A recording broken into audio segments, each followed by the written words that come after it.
Hi, this is Austin Wintory, and this is the Game Maker's Notebook. Today, I talk to an actual icon of the game industry music scene, the composer Jesper Kyd. He's Danish, so that's Jesper, not Jesper, in case this is the first time you've ever heard it pronounced out loud. He is known for his outstanding contribution to the world of game music through the Assassin's Creed franchise, and of course also Hitman, Borderlands. The list is quite lengthy. And for this conversation, we basically did one long walk through memory lane, and he took me through childhood through to running his own game studio and shipping games on the Sega Genesis, which I didn't even know about prior to this conversation, and of course up through Assassin's Creed Valhalla just these last few months. It was a wonderful chat. He's a wonderful guy, and I hope you enjoy.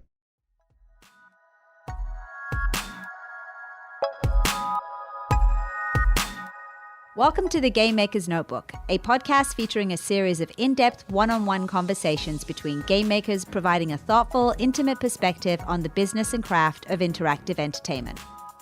The Game Maker's Notebook is presented by the Academy of Interactive Arts and Sciences, a member-driven organization dedicated to the recognition and advancement of interactive entertainment.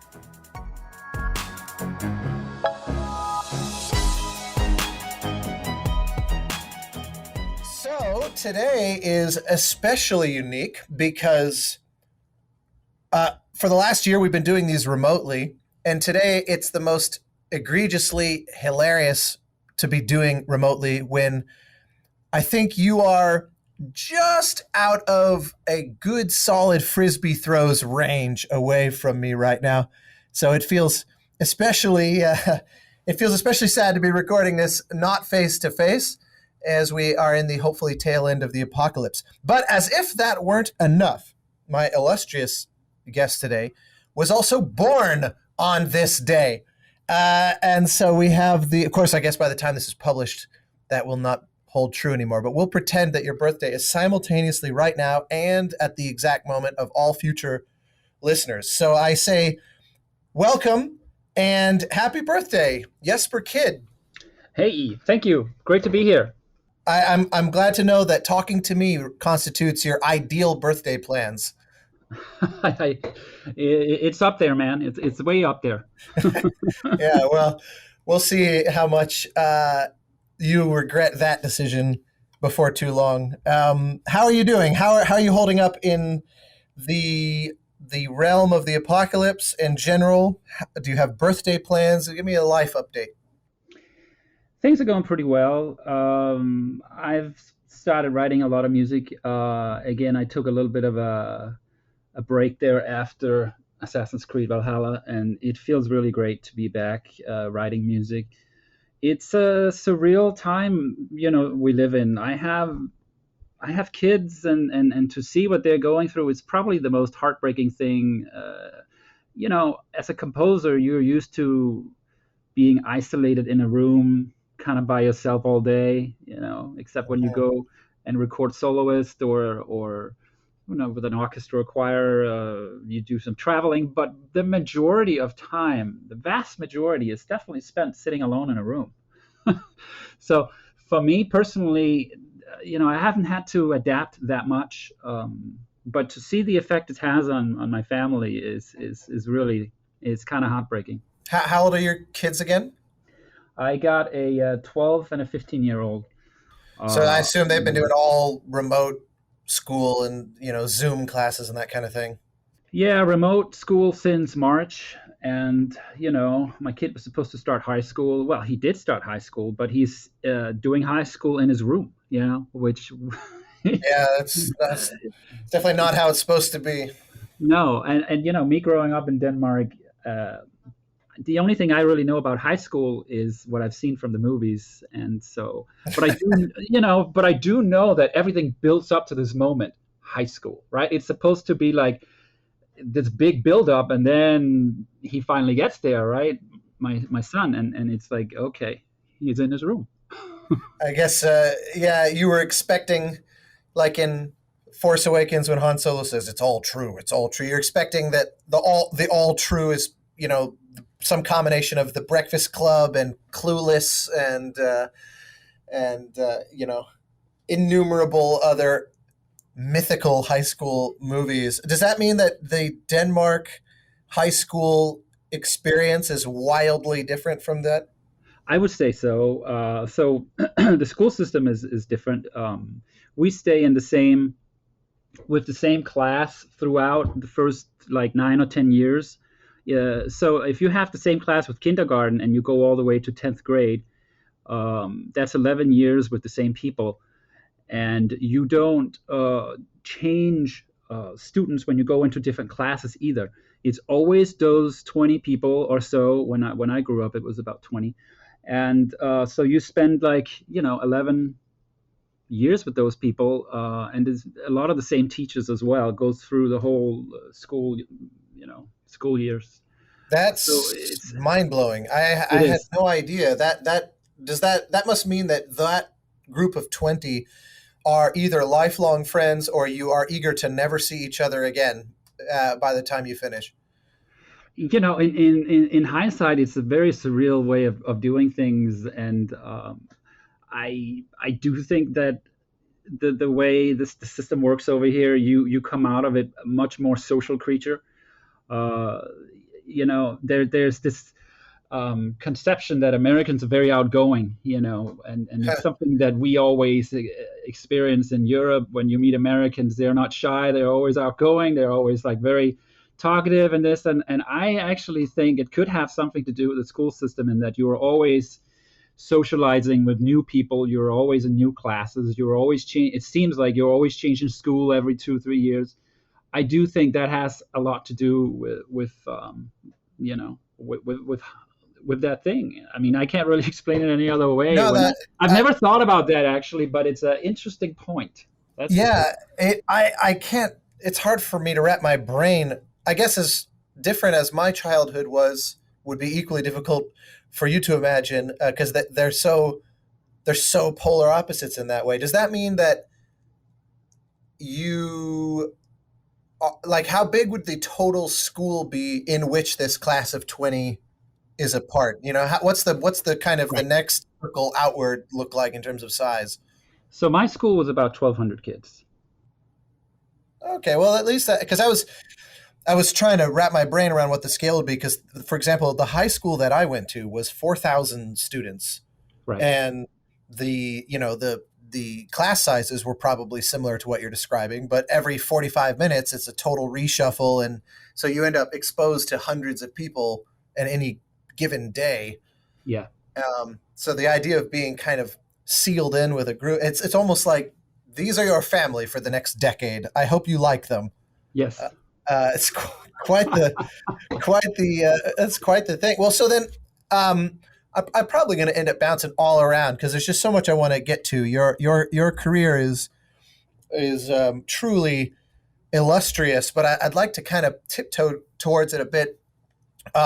Given what you just said, which I honestly had no idea of, Denmark is one of those countries that I'm working towards as I check off the various destinations of the world that I've visited. I've yet to go there, so I'm largely in the dark, and I had no idea the school system works that way. How did emergent musical talent come about? Like, is music a big part of that education for everybody growing up, and when did it sort of take shape as a dominant force in your life? I wouldn't say it's a big part of it. We had like music classes, I think once a week, once we reached a certain age, class. But the way it happened to me, there was a piano at my home, and I liked, sitting and playing on that piano and just, messing around. And wherever we went to visit, I have a huge family, and so whenever we went to visit my grandparents, or aunts and uncles, and all that stuff, no matter where we went, there was always a piano. I don't know. It was like the rule of my family. You have to have a piano or something because there's one everywhere. So you go to your grandparents for like 2 3 weeks or something, and it's like out in the middle of nowhere, and there's like fields of grass and cows and stuff. You're like, oh, there's a piano. So I just ended up spending a lot of time playing on the piano. And then I got a Commodore 64, my brother and I, when we were like 13 years old. And oh, I can interject there that I did do some studies in school. I think maybe it was like the eighth or ninth grade or something, where I studied like guitar and classical composition on piano. Trying to figure out how music was made. It was always on the sidelines, though. Was anything propelling that? Like, was this especially encouraged by your family or just your own curiosity? It was my own curiosity, and it really did help me figure out the piano and figure out how everything can be divided into chords, and just kind of a very kind of basic place to start. But it definitely sparked my interest, and like once I got the Commodore 64, which is like the first game console video game, I mean, the first computer that actually has a analog sound chip inside. And so these scores were really incredible back then. I remember getting into video games and video game music at the same time, playing these games on the Commodore 64 and hearing what these composers could do with this analog sound chip. I just thought, I have never heard anything like this before. It absolutely fascinated me. Um, and that's really when I thought, wow, you can actually create a complete song here. You have a sequencer, you can do a bass, and you can do a melody, you can do an arrangement, you can even do some percussion. I can create a full track here. And that's when it just became completely addicting, I guess, to me. I had to do like a track every day. And from I was about 13, I just wrote a track every day. And after the Commodore 64, it went to the Amiga, which is the next computer Commodore made. And that had, instead of having three SIT channels, and by the way, the Commodore 64, that music is still live. That music is called SIT music, chiptune. You know, that all came from the Commodore 64. That's where it was invented. So that was the world I was embraced in as a young teenager. And then it went to the Amiga, which has four channels, not three, but they had four sample channels. So suddenly you could start sampling everything. And I would, put on my favorite CDs, and I would try to like grab a snare drum sound that was played like completely alone, so you could like, I can grab that snare drum and stuff, because there was like nothing. We didn't have any tools, Yeah, of course. we were just trying to figure this out. This computer came out and nobody had any like kick-ass music programs for it or anything.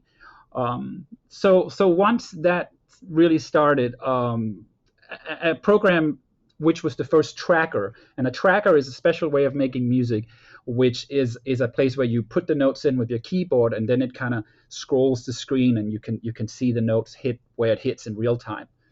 So I became like a huge tracker musician back then, and did like hundreds of tracks as well on the Amiga, with all these samples. So I got a lot of experience with sampling and cutting up samples and creating new stuff on my own instruments and that kind of stuff. And that all, has stayed with me all these years. Do you have those recordings still? Does that music even exist in a way that you can actually hear it? I am ashamed to say it's on YouTube. Really? Oh man, I know what I'm doing later today. I'm just kidding. I appreciate that music and everything it did, but don't expect you gotta listen to it for what it is. I will listen to it with absolutely sky high expectations. And not only that, I was just, I don't know, 15, trying to figure out the world, right? So, but what's interesting is I entered something called the European demo scene, which I'm not sure if you're familiar with that. Yeah, sure. I mean, I don't know what would separate the European from the US demo scene, but that like if it has its own special quality. But the demo scene in general was obviously where a lot of folks kind of cut their teeth in Right. that time. And the European demo scene was really like where most of the demos were made. The American demo scene was very small compared to Europe. Um, and so I had all this music I was making, and I was introduced to some people, and some of my friends were programmers and graphic artists. So we started making our own demos. A demo is basically like a 5-8 minute demonstration that shows, like a music video. It shows what you can do. So if you're an artist, you're going to do some great logos and some beautiful pictures and some nice design, and the programmer will put all that together, and then of course it needs to have music too. So I started doing music for all these different demo groups, and we kind of rose in the ranks, you could say, in the demo scene, and we kind of got to the top with our. We did a demo called Hardwired, which is considered a kind of a pioneering demo. And that's when we decided, okay, what are we going to do? We have all this kind of talent. 2 different demo groups have gotten together, and now we have a group of super programmers, and we have a group of with me on music and my friend Michael with graphics. So we decided to start a game company. This was back when I was, 18 or 19 or something. And then we started making games. So our first game got sold to Sega. It's called Subterranea. It was on the Sega Genesis.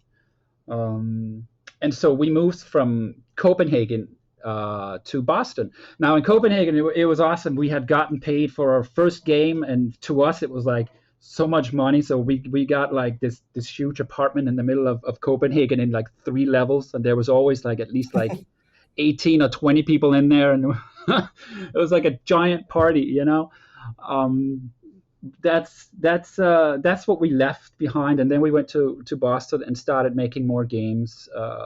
We released games on the Sega Saturn, like Scorcher, and Amok was part of that as well. At some point, I also did some more Genesis scores. Were you doing anything other than the music? Because it sounds like you were this little squad, and that as was often the case in those days, the composer is also the sound designer, is also kind of a co-programmer to make the music actually work. And the Right. days before middleware, how beyond the normal just musical duties did you have, or were you part of a little audio crew? That's a really good question, actually, because we did make our own music program for the Sega Genesis. Now, Sega had their own tools which could play back samples in a really, really low bit rate. I think it was like 8-bit or something. So every time you would sample something, it would always be like, it was just be like noise, and then a remnant of what it's supposed to sound like. So we did the opposite. We said, we're going to make our own music program, no samples, because the Genesis is just crap at samples. And so, but it's very good at FM. So we were able to create a program that had 6 channels playing back FM quality in CD quality, 44 hertz. Beautiful. And so I used that program, and I don't know anything about programming, or so I was just, it was a tracker program, because that's the world we came from. And so I used that program that we did, and we only used that for our own games. So it's really cool.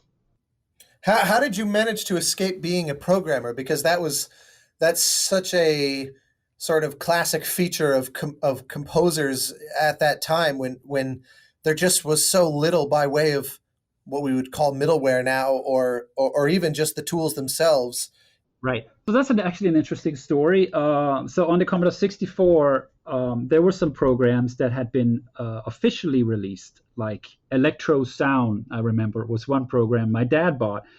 And I was like, all right, I'm going to try this program, because I was so fascinated with these Commodore 64 composers that, yes, would do their own programming, like Martin Galway and Rob Hubbard and Tim Fallon and Ben Dalish and all these guys doing such incredible music, which these days are being performed by orchestras. Anyway, we'll get there. So what was cool was, once I entered the demo scene on a Commodore 64, and they would send me so it's basically I signed up for some mail order in a newspaper, and so they would start sending me discs of stuff, and lo and behold, on one of the discs was a new music program called Sound Monitor, which is actually a program that I found out later Chris Schulzbeck made, and it was a program that was no, and it was a it was a program that was released in a German computer magazine that you would type in yourself. Do you remember those things? Yeah. Well, it's just slightly before my time, but I was kind of a precocious nerd, and so I was always looking. I always had a bunch of different magazines as I just tried to vacuum up everything, and that is absolutely one of those phenomena that I that was sort of just ending basically as I became aware in the world, because that's a legacy of a different era completely. Right. Imagine that now, it's like a phone book, the sheer amount of code. Yeah. It's crazy. You would get I was on the tail end of that too. I think I tried to do one. They would you would buy a magazine and it would have like 20 pages of just data you would have to program just like it was written, right? And it was like BASIC or something like that on the Commodore 64. And you would like program it in. And by the end of the day, you would have like a little game where you could like move a thing around and there was a thing coming at you when that was it. After spending like, I don't know, 6 hours or more programming this in. So it truly was a different era. But anyway, so Sound Monitor was one of those programs. So when I got that program, that was the first program I saw that could actually do music that sounded really good. So I got completely addicted to that music program. And had I not entered the demo scene, I would have not been sent this program, which came from the underground. You couldn't buy this program in the store, but it was spread through the demo scene like all the demos are. Right. So, my path has very much been dominated by the demo scene, especially how I got my beginning. Is there any current incarnation of that scene? I feel like the indie game world has little localized pockets that are probably similar in flavor, but is there anything today that's sort of comparable to what it was then? I can't think of anything. Well, the demo scene is still alive, and people are still programming things on the Commodore 64 and Amiga. But these are the same people for the most part. Actually, I'm not sure, but I know there's a lot of people from back then that are still having fun programming on these machines and sending out demos to the world. And it's kind of mind-boggling to think about. And a lot of companies actually came out of the demo scene. Companies like DICE or Crytek and Remedy and IO Interactive, and the list goes on. These are all people. These companies were founded by some of the strongest people from the demo scene. Yeah, that doesn't surprise me. It's the bedroom coders of that era. It's kind of, I guess the closest thing would be like game jams today, where every now and again there's a big hit game that it turns out 1 year before was hatched up in some weekend in some person's apartment as part of a game jam, and then they realized, I think there's actually something here. Right. But, and that's an interesting point you make there, because that is very much the perspective of, I would say, the difference between what we did in the European demo scene and how things work, especially in America, because in America, things are more about, creating a product that can be successful and that can turn a profit. And that makes complete sense. I'm totally behind that. But for some reason, the European demo scene, we were never about trying to create profit. It was always just about trying to outdo each other, with routines and programming tricks and music and graphics. And that was what drove us to outdo each other. Oh, I can do something better. Oh, he's got like this and that many, polygons on the screen. I can do twice as many. Oh yeah? Okay. And so somebody goes and programs their own 3D routine to show that they can do twice as many. And then somebody's like, I got an idea how we can do more. So that was like the drive, and it just kept this demo scene alive. Of course, you would have demo competitions at these big demo parties or hacker parties or whatever you call them, where like thousands of people would get together, and you would present these demos there that debuted at these places, and there was like a first prize and a second and third prize. I'm picturing those parties. I'm imagining those parties as like the opening rave scene in the movie right. Blade. The difference between the opening rave scenes, which I very much was part of too, is that the smell. Can I just tell you? Yeah. It's I can only imagine. That's because these parties would be held at like schools, and then everybody would just take over the school over the weekend, and each like classroom would be a different demo group, and they would all sit in there and try to finish their demo. It's really an unusual kind of phenomenon. Do you have nostalgia for that period? Do you ever find yourself thinking, I wish I could do that today, or I wish there was some component of that in my life? Or do you feel like, no, that chapter is closed and I'm grateful to it, but I'm happily past it? I mean, that chapter is definitely closed, but it was a very fun period of my life. And walking around like a 16-year-old and signing people's T-shirts, it's totally surreal. And the amount of the amount of people that got to know who you are. They had like charts and stuff, like the official Euro chart, who is the best musician this month. There was so much going on in that scene. There was such a collective of so many people. It was a really wonderful place for sure, and I met a lot of great people. It's funny that insanely talented people. Oh, undoubtedly. I'm sure they were saying the same about you, and I think it's funny to me that you would call out the idea of signing T-shirts as a novelty when I can attest to the fact, having shared concerts and stages with you in a few different countries now. I've seen you be solicited for autographs quite a few times, and I think that will only continue to increase in frequency. So it sounds like that was all really mostly just a kind of a portent of what was to come, and not so much an aberration. You too, man. People are definitely asking plenty of autographs over there as well for you. Well, I think because they see me as the guy standing next to you, and the two atypically tall people. Although I think you're several inches taller than I am, and I that's not so common that I find people that I think, damn, I actually have to kind of tilt here. Well, that's the thing. When you go to Denmark, people are pretty tall there, women and men, everyone actually. Yeah, it's all those Viking genes, and well, so let's move forward. Then you mentioned that you came to Boston, and obviously you were starting to get your foot on the ground in the game industry pretty early. Was there ever any parallel interest in because I know you've done some television and some film and things like that, but was that part of your interest then, or were you just, I'm all about games? I'm all about games. That was my philosophy back then. It is true that that I very much love working on film and TV now, but I love working on all three. Games has to be in there as well for me. But in the beginning, it was we were a game company. I was part owner of a game company. That was like what we did, and the games we first did on the Sega Genesis were also doing things that people on the Sega Genesis had never done before.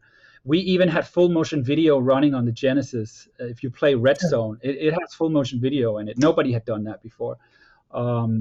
That's kind of the legacy of coming out of the demo scene. You want to keep like doing things that are new or fresh or something. Like when Hitman 1 came out, they had ragdoll physics, which I believe was the first time that had been done as well. So we were totally caught up in that whole, when you start up Red Zone, there's like a huge list that comes up like of all the programming tricks we put in the game, and it's just like, boom, look at all this. Well, so then what led to the eventual migration west and the kind of pivoting to freelance composer? Because it sounds like you obviously had a really good and powerfully creative team there. So something had surely disrupted that or changed your priorities. When did that happen? So after we did the second Sega Genesis game, we started working on 32X and Sega Saturn, and so we were involved in early stages of a Batman game, and so we were moved. We had to be on the West Coast for that. Um, so that's when we moved out to LA and started working on that. That didn't work out, so we started working on two other games for the Sega Saturn, which was a mock and scourger. I did some music for Sega for a game called Adventures of Batman and Robin, which is this huge techno rave. It's like my I don't know, my homage to the rave scene in a Batman game. I can't believe that is one I have no. I have absolutely. I I have no contact with that game somehow. That sounds like something else that I need. You're basically giving me a shopping list of my back catalog Jesper music that I'm desperate to hear. Yeah, that's something else. I couldn't believe they actually wanted me to go as far as I could with this music, but it's a very kind of Gunstar Heroes like shooter type of game where everything is completely chaotic all the time. So it fitted very well. I thought, hey, techno rave, let's do it. Well, so then what led to eventually going freelance? When did that pivot happen? Yeah, so we were done with LA. We wanted to go back to New York. That's where we always wanted to be. And so we moved back. We moved to New York. This was in '97, end of '96, kind of thing. And the company we were working with, who helped publish our games, they were kind of like a co-publisher before it went to Sega. Um, they didn't get paid. They got in a lawsuit, and yeah, 3 years later they did win the lawsuit, and they did get paid. But that 3 years later, everybody had moved on. So when they didn't get paid, all my friends went back home to Denmark. I stayed. One of my other friends, a mathematician, stayed as well. But the all the programmers and graphics and all that stuff, they went back to Denmark and started IO Interactive. Ah, well, Um, that's a nice preview of where this conversation will be going shortly. But so, what made you feel differently than the rest of them? Knowing that you had all come over to the U.S. together, migrated different coasts together. Why did you you and your mathematician? What made you different, or what made you feel strongly enough about staying that's so in opposition to the rest? well, I really love New York. I love America. It's not to say that my friends didn't love it over here, but I was really not ready to move home, and I also was not ready to be part of a company where I could kind of guess that I would be working on on all sides of the audio. I wanted to do the music, and I wanted to do music for more than like one game every 2 years or 3 years or however long it takes to make a game. I felt I had much more music in me than that. So that's when I decided I'm going to stay in New York City, and try to enter the game industry on my own, and try to get as many try to get some freelance work and see how that goes. And some of the first games I worked on, of course, it was IO's first game, Hitman Codename 47. It was also MDK2, which is a game from BioWare.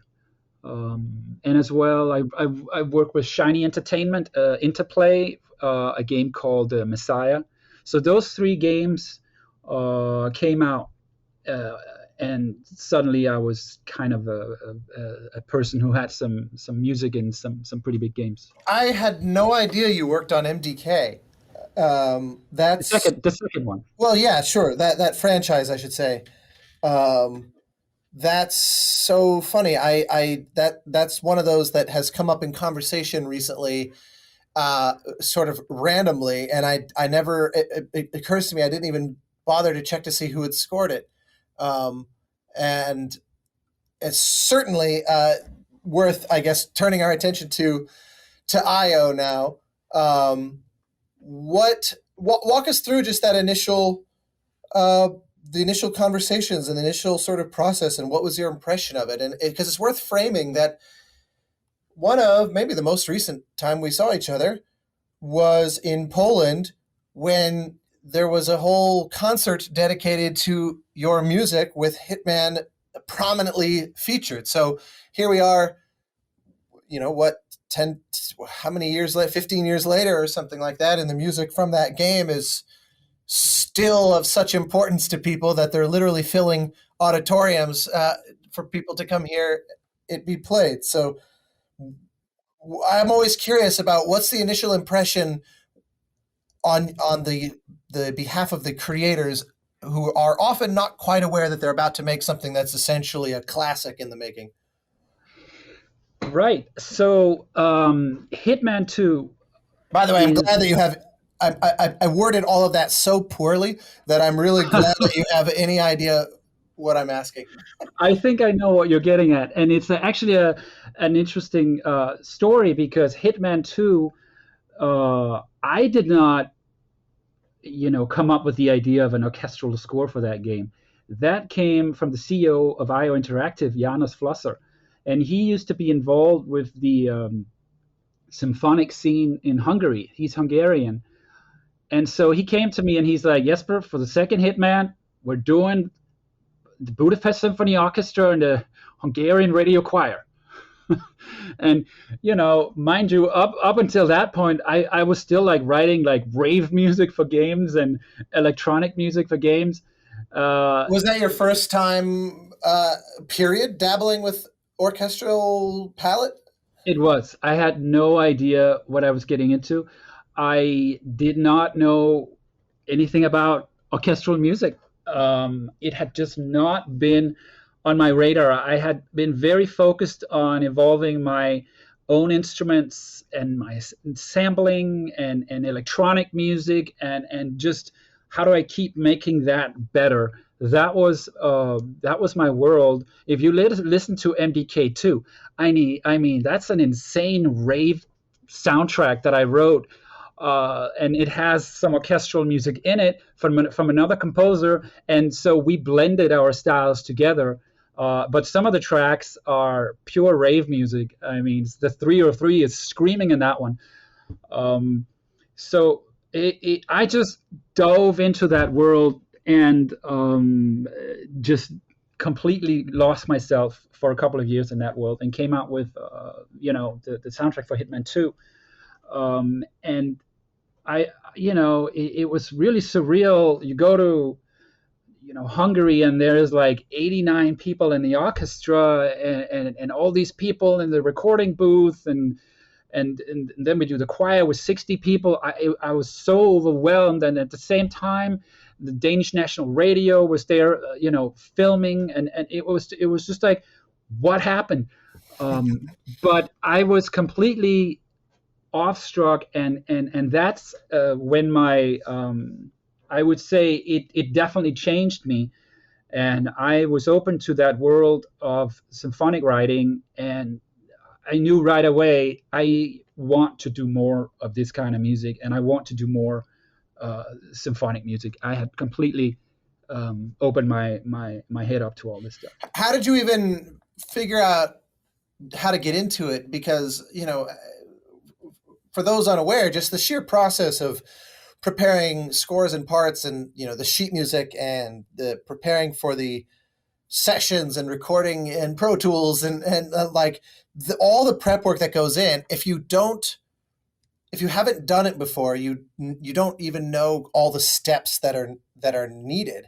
And Right. so how did you, if that was so novel to you, did you turn to somebody to kind of mentor through the or hire a producer or something? Because I just can't even imagine how steep a hill that would feel on the first time without some kind of having been an assistant or something before that. So how did Right. you even tackle it? Yeah. So in New York City, I had a good friend, Pierre Foldis, and I had another good friend, Jun Michumachi. And so June was all about sound design and electronic music. Pierre was a French. He is a French film composer, and he was all about the orchestra. And then there was, me, kind of in the middle. And when I started working on Hitman 2, um, Pierre became the orchestrator on that project, and he Oh, also, helped, prepare all the scores and all this stuff. And so he taught me the meaning of what I was getting myself into. So yeah.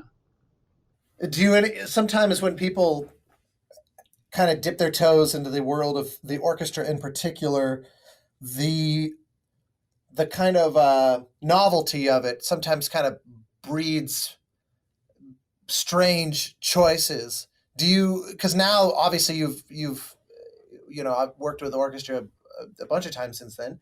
Is that something that you look back and hear that music and think, what what bizarre choices I was making? I definitely feel that looking back at my own. I feel like it goes back and forth between, wow, that was a very amateur move, to like, that's a weird, kind of interesting choice that I clearly made because I just didn't know any better. I wasn't being clever or, insightful. I just had no clue that it would be weird to voice things that way or whatnot. Did you have any relationship with it like that? I I mean, I try not to be too hard on it, but I think I was lucky in a sense that Hitman 2 was a game where Agent 47 is a world traveler. So we go to Russia, Iran, India, Sicily. I mean, we're all over the place. And they wanted the music to reflect the locations. And there's also some themes. 47 Makes the Decision is, of course, the theme for Mr. 47. But I could very much tap into the whole idea of a world traveler and being inspired by the music styles for all these different areas. And that definitely helped me, uh, figure out how to write the score. And that also coming out of the demo scene, have written hundreds and hundreds of tracks. I tried to do anything I could think of and write any kind of music I could think of. So I had already written and researched a lot of these music styles already, just from sheer interest. Sure, yeah. Uh, you know. Yeah, still, how funny to think that it's, just like that, you getting rolling then, which surely was kind of a turning point as a freelance composer. I mean, Hitman was such a big deal, 20 odd years ago. And those games are still a big deal. I mean, it's literally, there's a brand new one out in the last few weeks, and Right. it has remained such a big part of the gaming uh, culture and the diet of gamers. It's just always endlessly interesting to me when things they kind of latch on. I mean, Assassin's Creed is no different in that regard, almost as long, but we're not there yet. The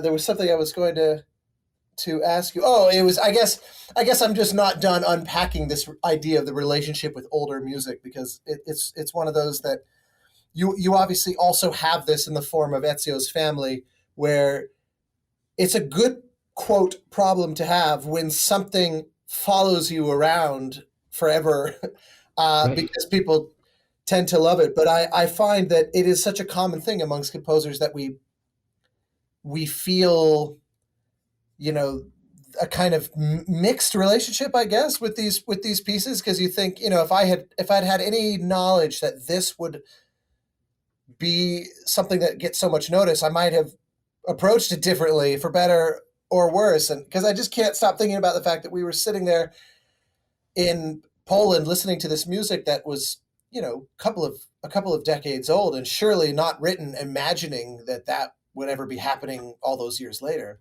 Right. I mean, I have scores that follow me around for sure. Like Freedom Fighters is another one. I hear quite often from people, "Oh, Freedom Fighters, that's the one." And That's almost as old I too. Wasn't that game like 2002 or something like that? yeah, 2003, I think. Yeah, but you know the fact that it's a live for Freedom Fighters, the fact that it's a live choir mixed with electronics and beats.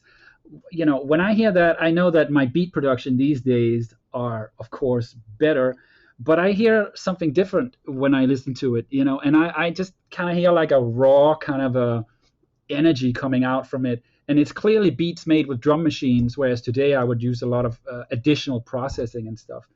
Of course, yeah. But it has its kind of a, in my head, I'm at peace with it, and I look at it like it has its sound and its charm too. And I just think about, I went for it as far as being creativity and trying to mix unusual aspects. I mean, you should see having this traditionally trained classical choir singing on top of these like insane DJ beats, right? And this was back in 2003. Perhaps it's more common to mix things together now, but this was clearly, I was like, this is awesome, just to see people's reaction. Um, so yeah, that's kind of how I'm at peace with it.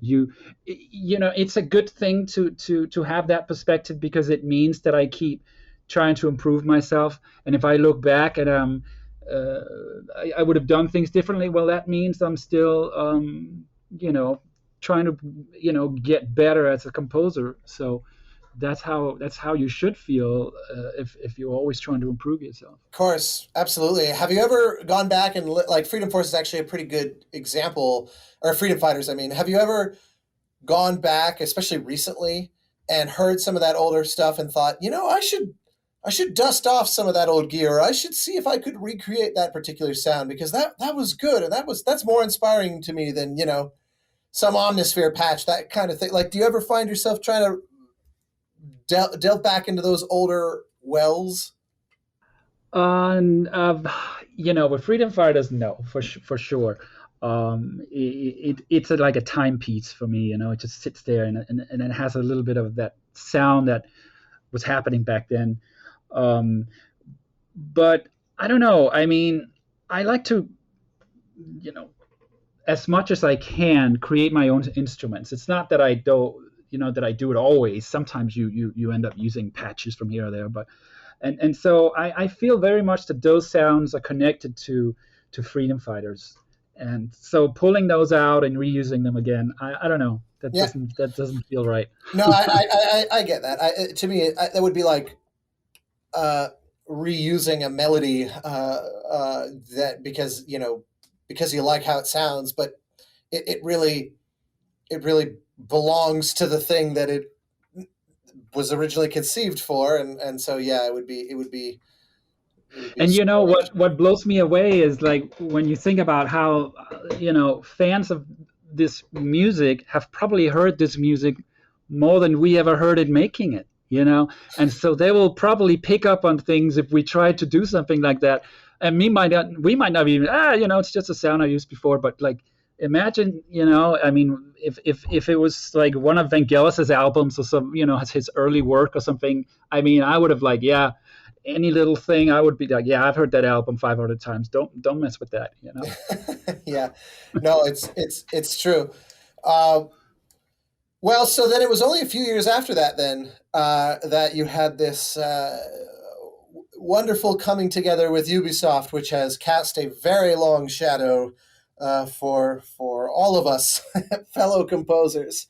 Um, why don't you just tell the story. How did it go? How did you connect with them? What was your impression on the AC, in those early days, and take me on an adventure here. Okay.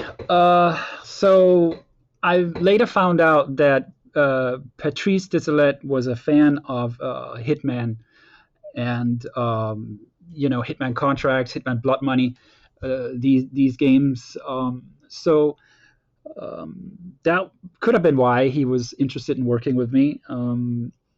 So when Ubisoft showed me what they were attempting to do, it was they had concept art, and I didn't see anything running yet. And I remember meeting at E3 at a hotel room, and Jay Raymond and Patrice was showing me what they were intending to do, and I couldn't believe it. I was like, this is the most ambitious thing I've ever seen. There was no 3D open world platformer back then. I think GTA 3 had just revolutionized the industry by creating an open online world, taking GTA 2 and put it in a 3D. It was totally new. And so Assassin's Creed doing this with much more uh, detail, you felt much closer to the environment. You could climb anything. They were like, yeah, you see those mountains, you see that stuff all the way over there on this concept art. Yeah, you can go there and you can climb that. And I'm like, yeah, really? I mean, this is insane. It's so funny. I can only imagine what it was like showing them kind of tease what they're planning. And as much as all of that was truly as impressive, I mean, we forget, especially now with, a dozen more of them since then. It's easy to kind of take some of those advances for granted. But I will never forget, for me, the thing that blew my mind was the cloth simulation on his clothes. The animation, yeah, the animation is so good. It was truly amazing. It was the first time I remember playing a game where I thought that looks like a real piece of clothing. I mean, it Yeah. moves with his running and with his climbing in a way that at the time it absolutely shattered me. I couldn't believe it. Yeah, I agree. The animation in those games were truly groundbreaking. It's unbelievable what they were able to achieve. But yeah, Assassin's Creed 1 felt like the first true next generation game to me. I was like, wow, we didn't take a step. We took like a leap. Yeah. This is insane. I don't know if have we had another leap since? I mean, everything is of course better, but that was a leap that was just like, whoa. Yeah, it would be hard to think off the top of my head what I might liken it to. There are. It seems like the leaps tend to now be in less all-encompassing ways, where the game just across 50 different dimensions is taking this leap, but it's more that it's leaping in one particular category. Like the first game, for whatever reason, that jumped to mind was No Man's Sky, where Right. the sheer scope of what open world can mean took this just bafflingly gigantic leap forward. But, it's not like 30 other things about that game are also taking the leap in the same manner. So I don't know. I'm not sure. It's a good way to frame the original AC, and also just it's cool. It's heartening to think that you were looking at the game and could see it for what it was. That it was clear from the beginning the level of their ambition, and that none of this was, as it were, by accident, which of course it never could be. But you know what I mean? Sometimes people kind of stumble into a hit, and sometimes they set their eyes for some moon-shaped prize in the sky and actually manage to land on it and not just go Right. down in a blaze of glory. I was so happy, for Ubisoft that AC1 came out as great as it did. I mean, it must have been a huge effort for them to just take and step up the whole industry that much. I mean, that doesn't just me being, I used to be a part of owner of a game company. I know what it takes to make these kind of. I mean, this must have just been an insane amount of faith, and I love when the industry takes chances like this and wins. It's just it's awesome. Was there any? Well, actually, let me phrase this differently. What were the nature of the initial conversations about music? Did they have a specific kind of aesthetic in mind? What did they tell you that led to the first sketches and whatnot that you were doing? Yeah, so Assassin's Creed 1 has takes place in the Middle East, and it has a Christian side to it with the city, the area of Acre. It has Damascus, which is obviously a Muslim populated city with more Middle Eastern influenced music, and then it has Jerusalem, which takes both of those cities and puts it into a melting pot to create a third kind of sound. So that was the first thing we had to figure out. The three words I got from the team to work with was let's see, it was war, it was tragedy. I mean, obviously the tragedy of the Third Crusade, and it was, and here's my favorite, mysticism. And I was like, mysticism, holy moly, that really became something I felt like, because those are the two words. Of course, there's war, Sure, yeah. and of course everything is the time period. It had to be tragic because we're playing a historical game, so that was very cool to be able to tap into that. Not a lot of people were doing it back then, these historical games. But mysticism opened up a world for me where I thought, man, if we can get something going within this mysticism and within this more serious tragicness, there's a really interesting world there to explore that doesn't get explored every day. How And much did they? yeah, How much did they walk you through? Because one of the great twist and surprise of that game is that Assassin's Creed is actually a kind of futuristic sci-fi. right. So how much did that factor into the equation in terms of you know is that did you want to have kind of breadcrumbs in the score to that? Did you, how much did they make you aware that that was where this was all headed? It's astonishing to hear some of the stories where a composer will be working in kind of a blind, like working in the dark, not really fully aware of all the different details, or in some cases those details are still being figured out and they don't even know what to tell them yet, depending on how early you're involved. Like just because Right. that's such a big part of it. I'm just curious to know what you knew and when and how it influenced everything.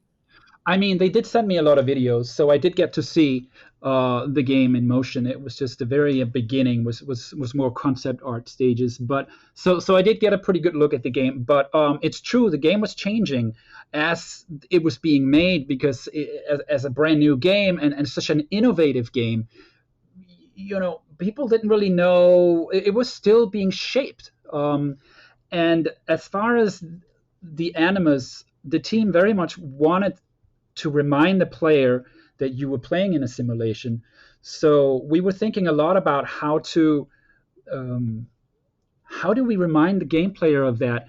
And so that was another big effort on Assassin's Creed 1, trying to figure out that side of it. And yeah, that's where the whole mixing electronics with live performances, and also taking live performances and instruments we record, and twisting them a bit, and making things sound a bit off. We recorded with a choir in Seattle, for Assassin's Creed 1, and then putting it all together in the end. And also the music had to be quite interactive. There's moments where you're eavesdropping, so I did, like, for example, a lot of eavesdropping music where you're just like sitting on a bench and you're Mm-hmm. just like, oh, anything going on around here?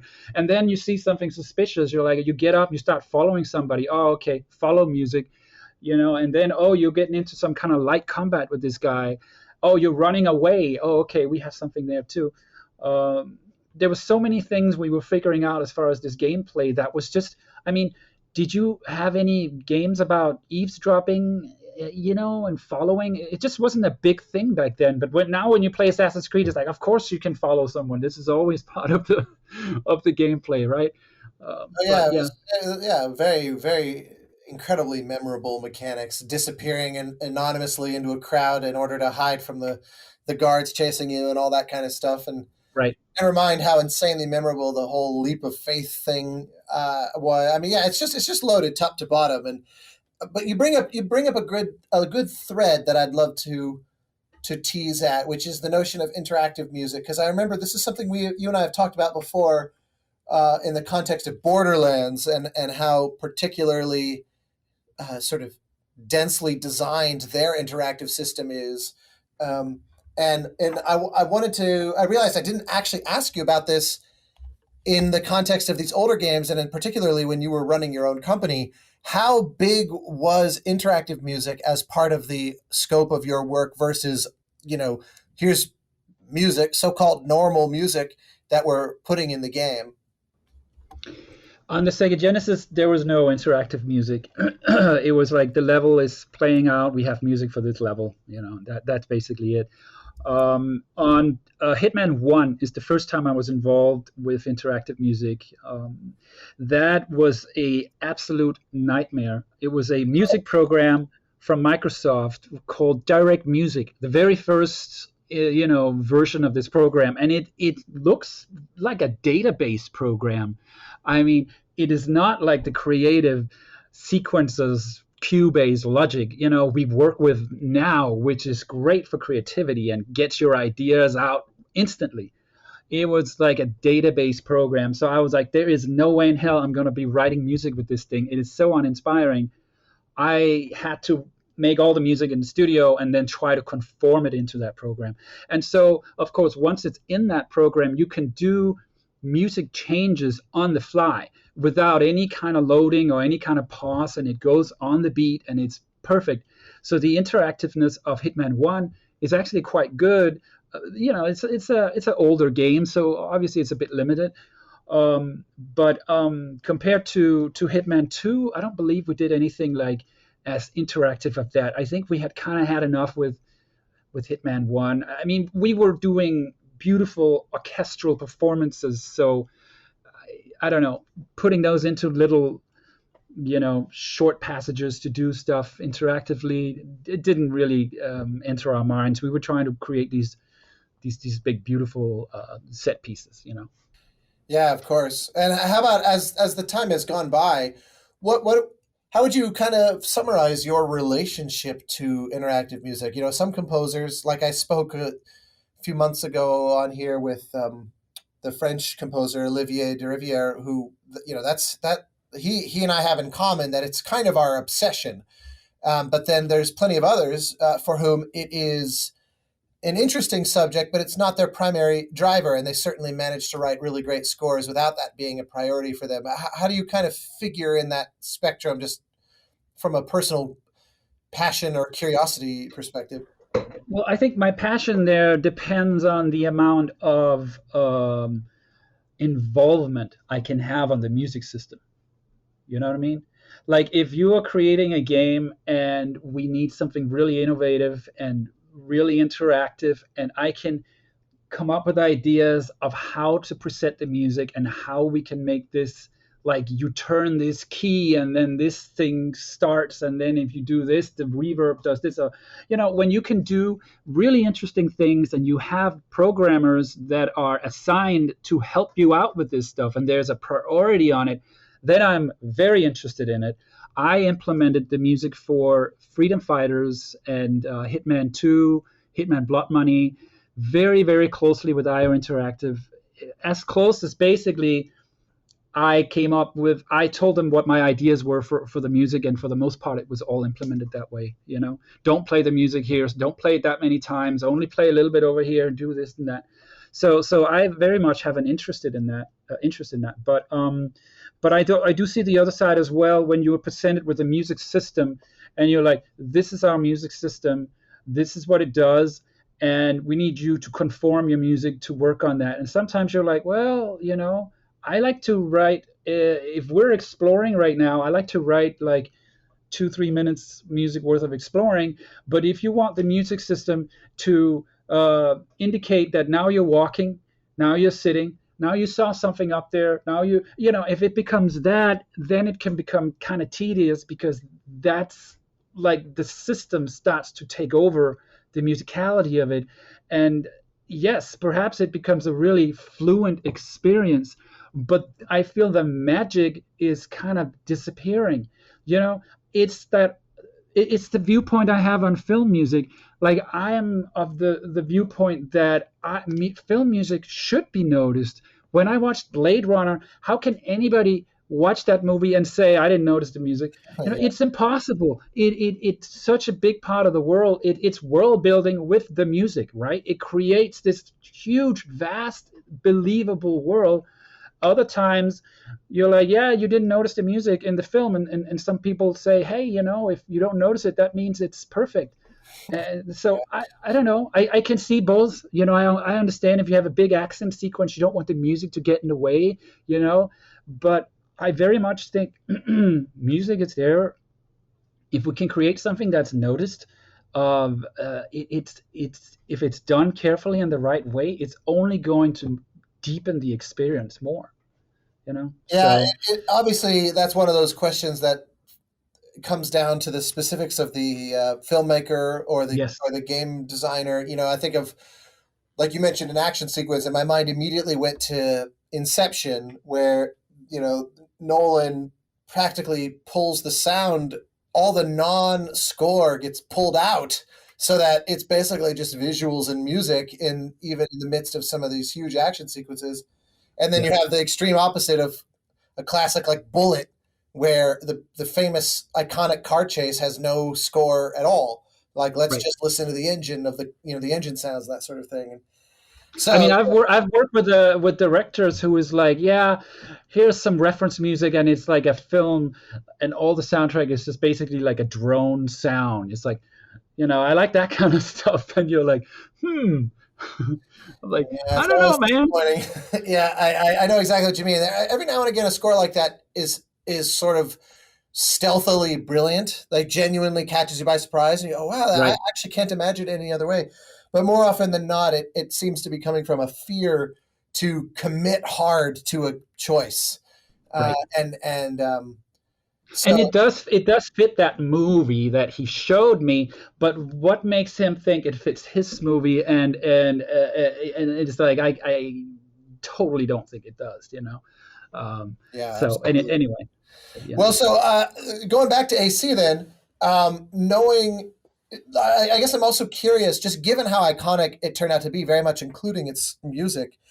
Did you go through a bunch of different aesthetics and styles? Like, you were outlining the way the different cities and their cultural makeup influenced the score, but from the onset, you know, there's nothing period about that score. It's very contemporary, and it's unapologetically so. It's not, you know, rave beats and things like that, but it, you would not hear that and say, oh, this feels like it's, you know, like uh, archaeologically derived from what we know of Crusade era Jerusalem. I mean, it's a modern piece of music, and presumably right. the animus is used to kind of justify that. But I'm just curious how much of an exploration that was, because in hindsight, as the years have gone on, it feels increasingly like a bold choice. At the time, it just felt natural, and I didn't question it. And as time has gone by, I've really come to appreciate that you at the spear point, but collectively the team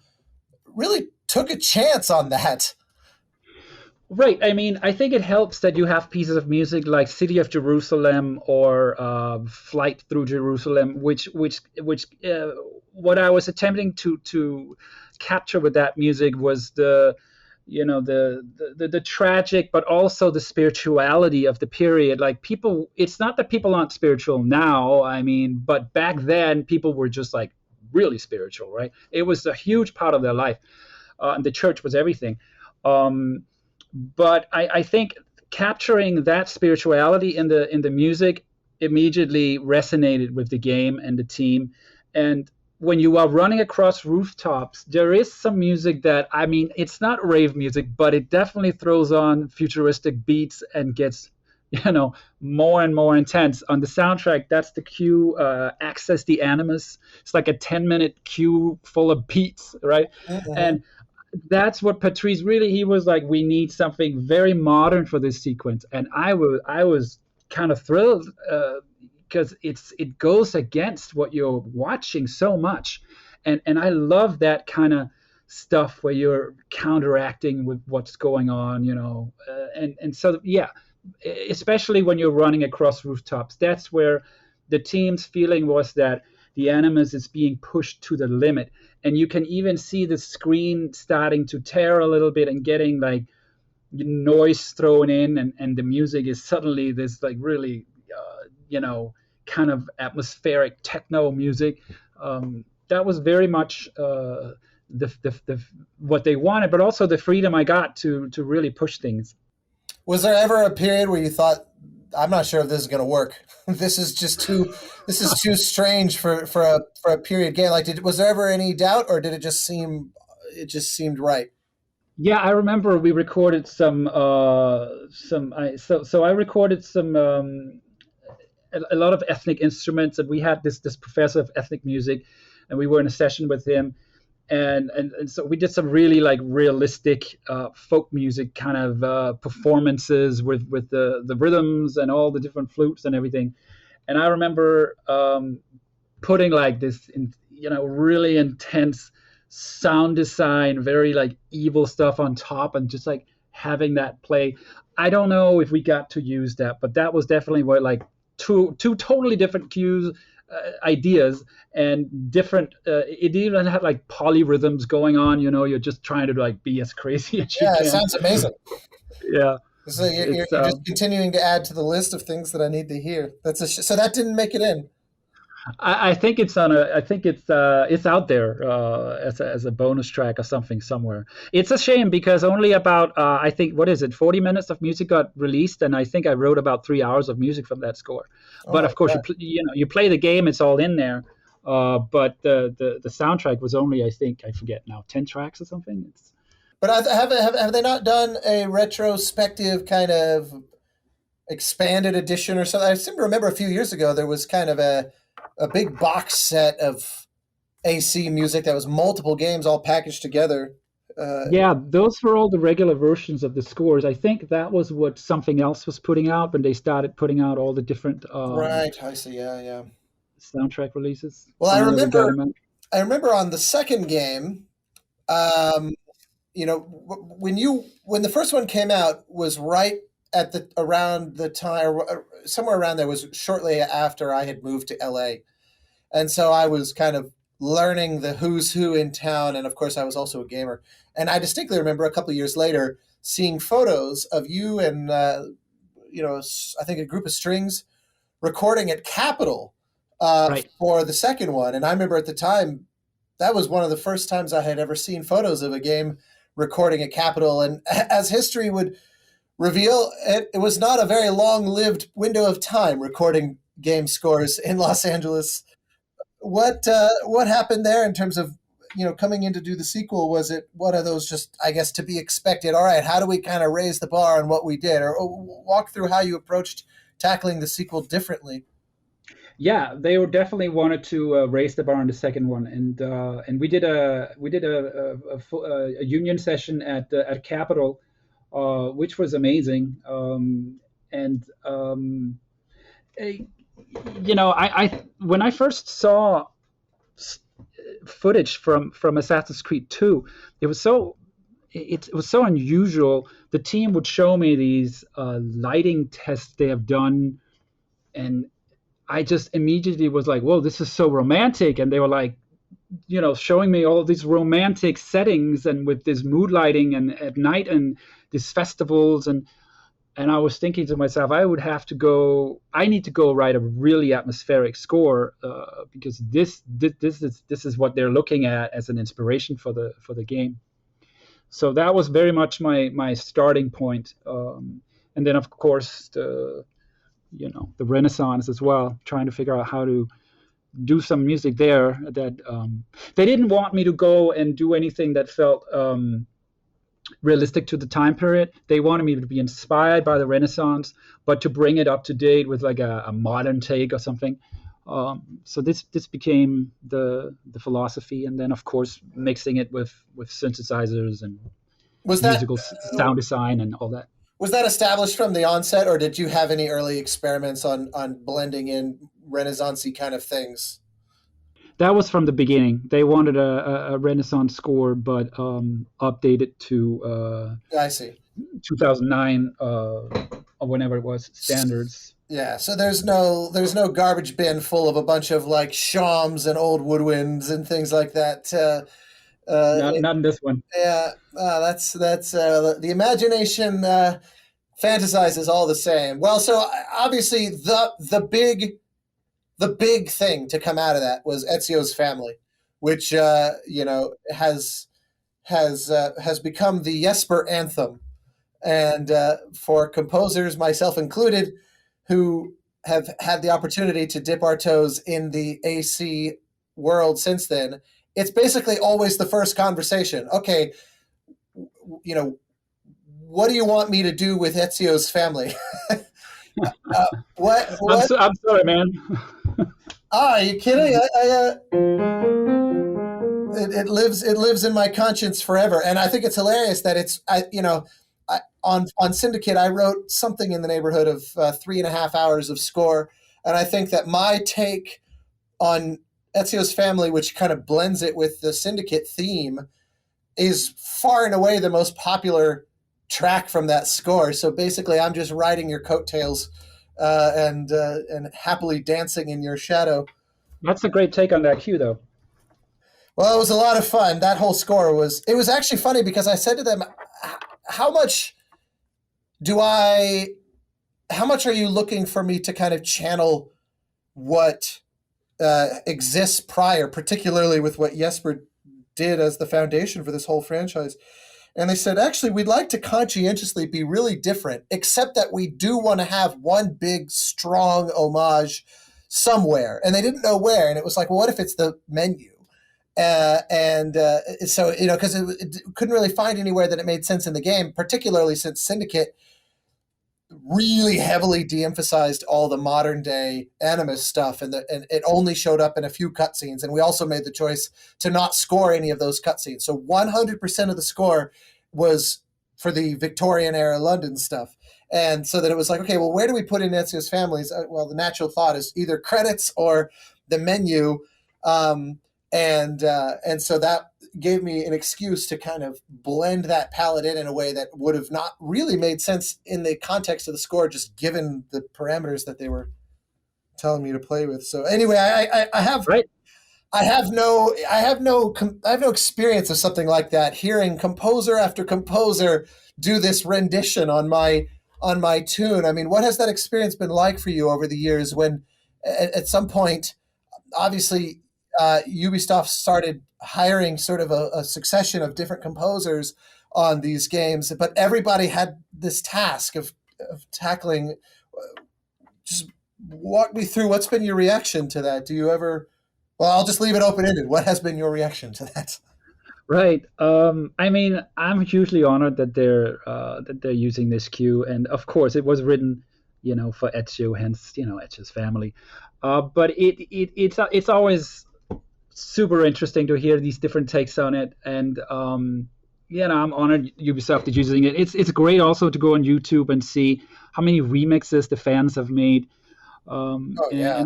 And I think I've realized by, composing something like in a bit more simple way really leaves the music open for interpretation in so many ways. And that has really been something like I was like, whoa.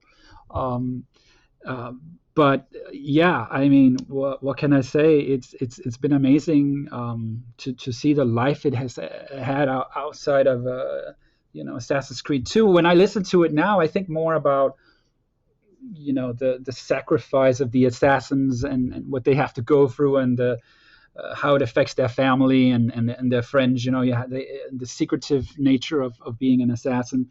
So it's kind of transcended its original purpose. Oh, yeah, without a doubt.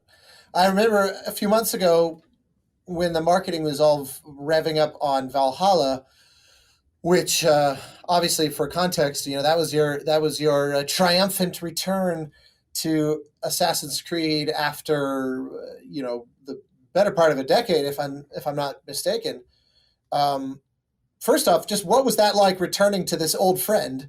But secondly, specifically taking on this old theme. You've obviously grown as a person considerably since writing it originally. family life is different. Your professional evolution has changed. What was it like returning to that piece particularly? Yeah, I mean, it was great fun to return to Valhalla and the Assassin's Creed universe. One thing I knew from the get go, um, when this started to take shape, was that I didn't want to repeat myself.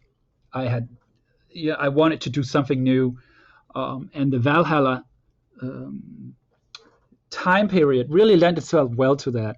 So it felt really good going back there. Um, I hadn't really thought about even ever doing another version of Ezio's Family. I mean, I think I felt like I did three versions of it for the Assassin's Creed 2 soundtrack, with Venice Rooftops and Earth being the other two. So I really had no kind of reason to go back to it. But it was great fun to do. It was one of the last cues I wrote for Valhalla, and I felt like once I had the full scope of what the soundtrack sounded like, and I could. It was easier to go back and remix it. Had I been asked to remix it from the get go, I would have been like, wait, what? Because it's always it can be a challenge to go back to those pieces, but it was the right time. I had finished the score almost, and I knew what it all sounded like. So it was great fun. I worked with Einar.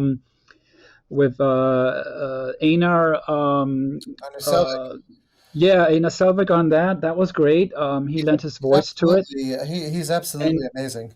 He is, and he provided some poems for it as well, which are in there. It was really a great experience.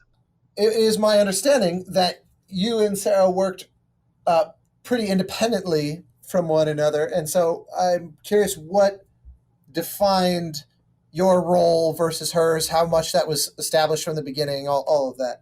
Yeah, so we worked independently on the score, apart from the theme, and we were assigned a lot of the same gameplay cues. So if there was let's say there was two stealth cues that I would write, then Sarah would also write two stealth cues, and so they would have four stealth cues, and that very much is how a lot of the gameplay music was created. And as far as the regions within the game, the regions I worked on were Norway, Wessex, Northumbria, East Anglia, the present music, and Wineland, and also Jotunheim. So we were assigned different areas. How much music would you say you ended up writing? That was about 3 hours of music. And I assume she did similarly. Plus, Einar wrote a bunch of in-world music, right? I mean, it sounds like there's, God, like 7+ hours of score in the game. Yeah, I think Sarah. I think we talked about it. We ended up writing about the same amount of music, 3 hours each, and I think Ina Selvig is probably about 2 hours, I'm guessing. So yeah, I wouldn't be surprised if it's about 7 hours of music. I mean, it was a massive effort. I mean, the game is ginormous. I'm still playing it. I'm like 99 hours in, and I haven't, and I'm not even going for all the side missions. I'm playing the main story, and it is mind-boggling what they have achieved with this game. I am so excited to be part of it. It's funny because I started playing it, and I've always been a fan. I mean, like we were talking a minute ago, even when the first one came out, I just was instantly converted, and I thought, there've been a lot of high points over the years on this franchise, a lot of really memorable moments across almost every one of them. I mean, there's just it's a spectacular IP. But as life goes on, I find my palate for time, like massively time consuming games has been getting strained, and so every new AC comes out, I'm always a little bit afraid of it. But Valhalla was just so seductive looking and so beautiful, and I loved the setting, and I started playing it, and then once I realized how giant it was, I was like, I think I better shut off the PlayStation, or I might never be heard from again. Yeah, Hearing you I talk in terms of 99 hours is like, holy shit, that's twice as bad as I realized. Right. I don't have time to play games that much either, but I definitely made it a mission in life to complete this one. So I'm holding on to it, and it's really stuck me in. And I love seeing how the music is been implemented, and it's such a beautiful game as well. I'm really with they have the weather systems and the way the sun sets on the world and stuff. It's really cool.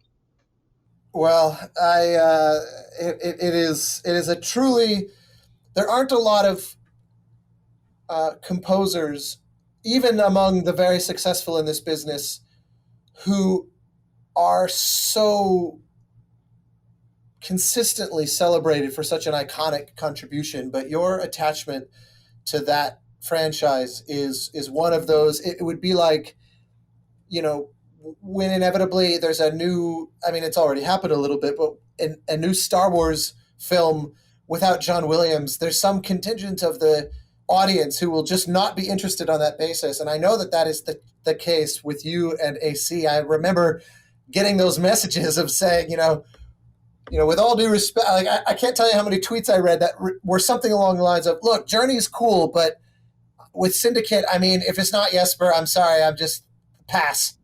And I Oh think man. I love that loyalty though, because you really did manage to make something that outlives the games themselves. I mean, there's just so few times that happens, and the fact that you've been able to go back again and again and again and keep finding new things, it's genuinely inspiring. It makes all the rest of us realize, shit, we got to sit up and pay attention and actually work that much harder. Oh man, thanks for saying that, dude. Yeah, the Assassin's Creed fans are really something special. I must say, it's been quite a journey. Yeah, well, and obviously before COVID, it's worth including. There was the Assassin's Creed Symphony, which was starting to make the rounds around the world of fully orchestral reimaginings of music from just about every game in the franchise, which means that about half that concert is your music. Never mind the fact that all the vignettes into the other games still invariably includes that game's version of Ezio's Family. So it's basically a Jesper tour in which a few other composers make cameo appearances, I think. Ah, dude. No, there's so many composers who've contributed to that franchise now. It's really some awesome music being written there.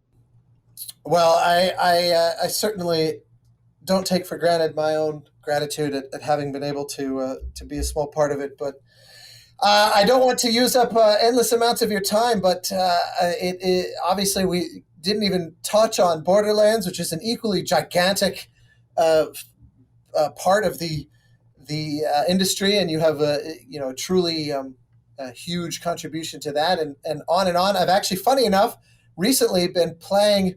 Uh, uh, Without saying too much, I'm working on a game that one of the developers said, what might be interesting?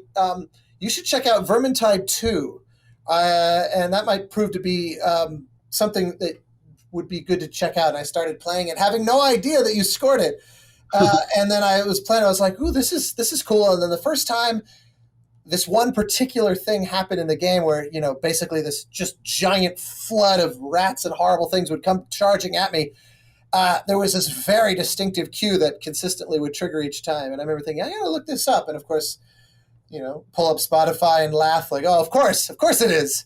So I feel bad sort of glossing over the 40 other noteworthy titles.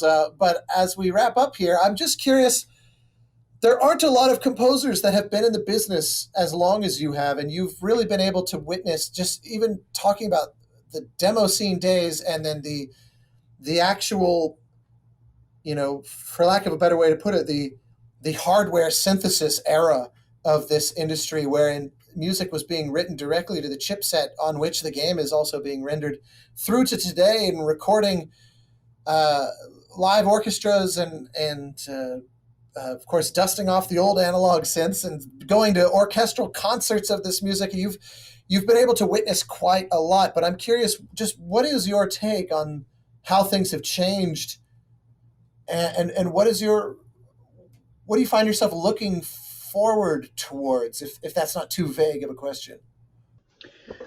Right. I mean, there's a few different ways to answer that. I mean, I can start by saying, for me personally, it hasn't changed that much in that I still, um, get hired and look for projects that are creative, where I get to do something new that I haven't done before. That's still very much my mission. As far as the industry, it's back when I started making music for games, it wasn't like a very desirable place to be. People were not looking at like game scoring as anything very attractive. And now you have, film composers, bands. I mean, everybody is looking at games, and it has such a almost glamorous side to it now that is I mean, it's of course it's not the Oscars, I get that, but it has grown so much since the beginning. And from the days of video gaming very much being in Europe, it was very much in Britain that the British game industry started this whole thing.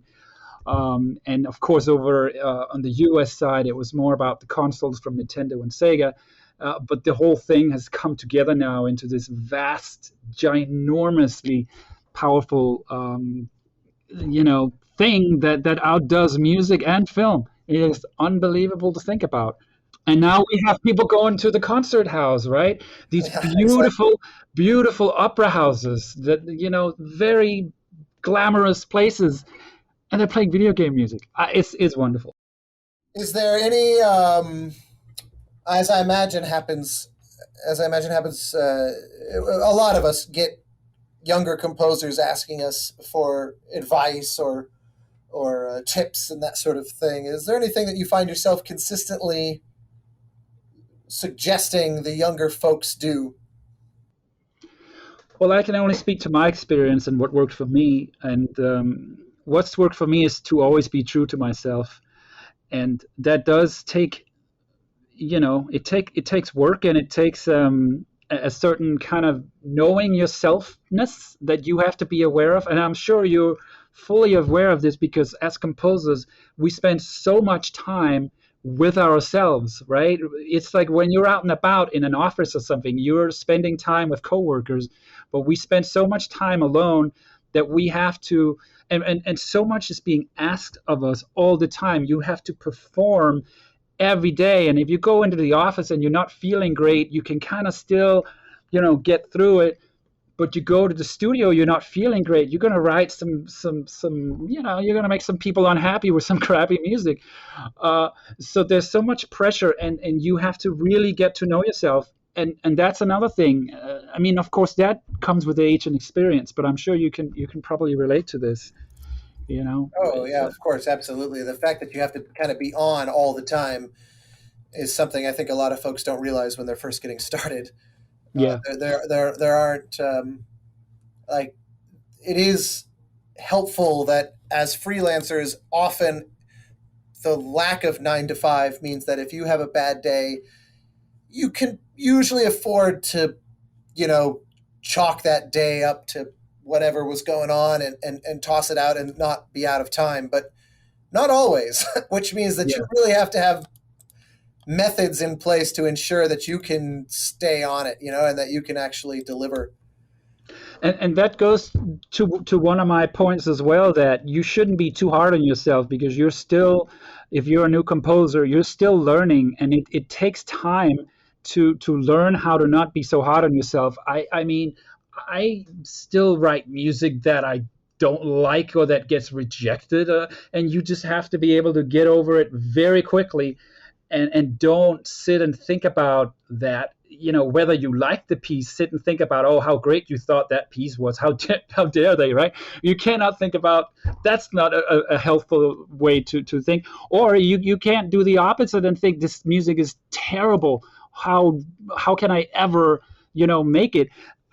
I think what helped me coming out of the demo scene is that I just started making music because I loved it, and I was like 13, and I'm like, I'm just going to make music because I can't not make music. I have the tools in front of me. I'm just going to do it. And my music was not very good for a while, that's for sure, for years. And I was just trying to learn, but not being so hard on yourself and being okay with, writing music that, you might have to redo, or just not being so hard on yourself, I think is some advice I'd like to give, because, with all this, these days everything is so instant gratification, like, if you think you're going to be you want to be a composer, but that doesn't mean that you sit down and write some great music right away, and if it doesn't sound great, then you're not meant to be a composer. This is not how it works. You got to slow it down, and you're gonna take your time, and if you really want to be a composer, you're gonna just keep composing until your music gets to a point where you feel it's good. Too true. I can't improve on that. One last thing that occurred to me, what you mentioned a minute ago, and you may not have an answer to this, because I know when I've been asked something similar, I typically don't, but I'm curious anyway. When you said that your career today in many ways reflects the way it did in the earliest days, and that it's still just about trying to find creatively compelling projects that you can hopefully add a stamp to in some way, shape, or form. Is there a kind of game, whether it's a genre or just a style of game or whatnot, that you've never worked on that is kind of a bucket list item where you think, oh, I've always wanted to do X? You've done so many, it's hard for me to imagine, but I'm just curious if there's some little, fantasy Jesper score that we're still waiting for. There's actually, I am a huge fan of Subnautica, so I think I have never done an underwater score. That is something I have never done. And I was thinking, if I was ever to do an underwater score, it would have to be something completely opposite of what you would expect an underwater score to be. I don't have the answer because I haven't done the research, but I'm just saying I love those underwater games. I've been playing. Aquanox was another underwater game I played years ago. Those games, there's something. I know you've done an underwater score.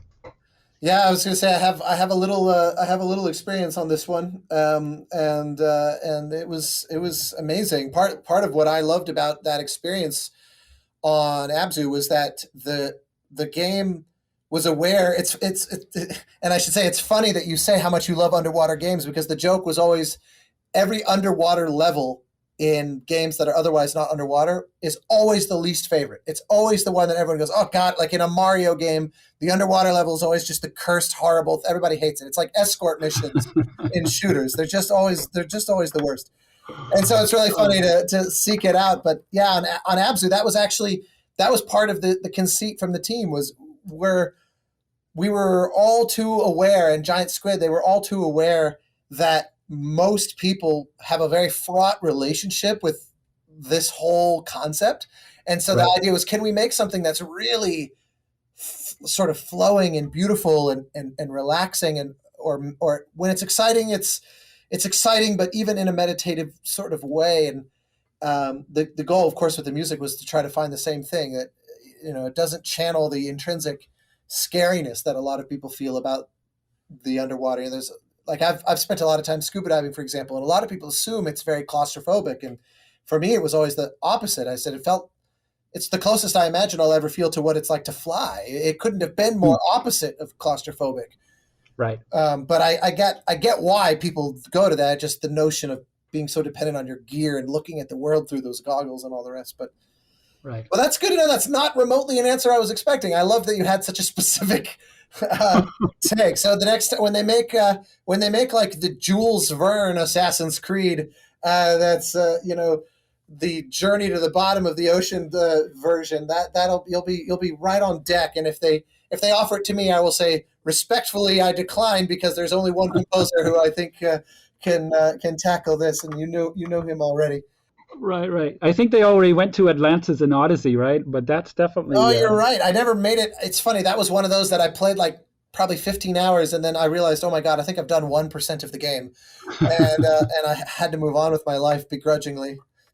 You're like, don't tell me I've done one. Just keep it hitting. It's true. That's a good point. Well, my dear sir, thank you for doing this, and on your birthday, no less.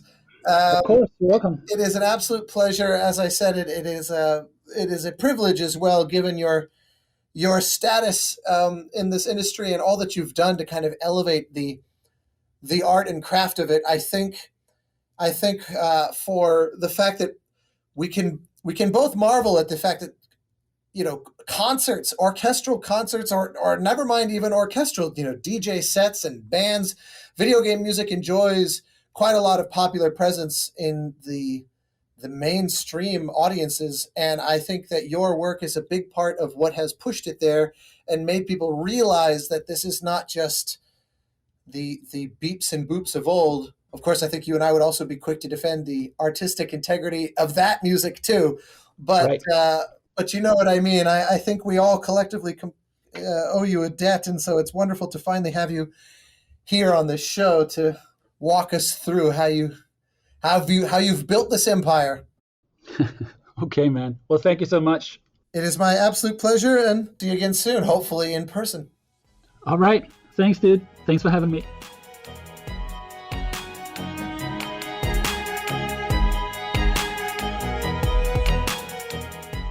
Thank you for joining us for the Game Maker's Notebook.